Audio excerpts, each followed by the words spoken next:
Imagine a stadium of 50,000 people screaming, not for heroes, but for someone to die. This was ancient Rome. The Colosseum wasn't a symbol of glory. It was a machine built for blood.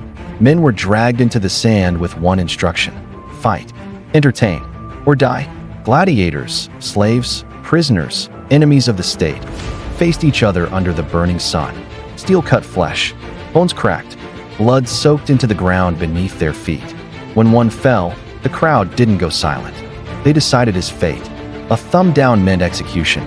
A thumb up meant mercy, if the emperor allowed it. Life and death turned into a vote, and the crowd loved it. But gladiators were only the beginning. Because Rome discovered something terrifying. The more brutal the spectacle, the more powerful the empire appeared.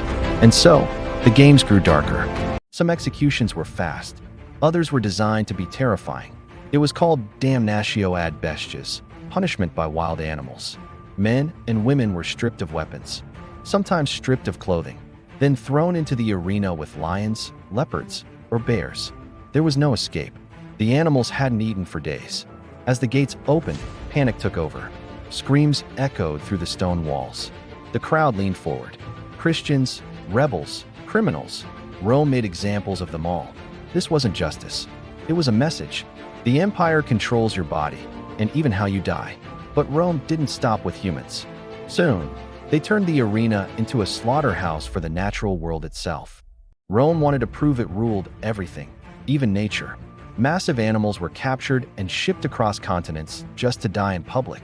Elephants, tigers, rhinoceroses, hippos. These shows were called venations, the hunts. Trained fighters slaughtered animals in front of cheering crowds. Thousands were killed in a single day. Some species never recovered. To Rome, extinction was entertainment. Then came the most insane idea yet. They decided to recreate war itself, with real weapons, real blood, and real death. The Romans flooded entire arenas for something called naumachia, naval battles. Men were forced onto ships and told to fight until only one side survived. There were no actors, no illusions. People drowned, ships burned, bodies floated in the water. As if that wasn't enough, Rome added humiliation. Female prisoners were paraded into the arena, not to fight, but to be degraded, stripped, mocked, and exposed to harassment from tens of thousands of spectators. Their dignity was destroyed before their lives were taken. Pain wasn't just allowed, it was the point. By now, cruelty had become normal. And when cruelty becomes normal, collapse is already on the way. Executions became festivals.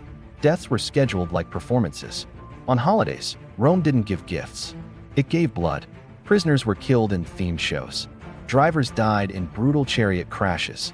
Mock wars produced real casualties. Fear kept the people obedient. Entertainment kept them distracted. But empires built on cruelty don't last. Eventually, the games grew too expensive, too violent, too empty, and Rome collapsed under the weight of what it normalized. The Colosseum still stands today, silent. But if you listen closely, you can almost hear the screams it swallowed. If this series shocked you, share it. Follow for dark history they never taught in school. Because forgetting history is how it repeats itself.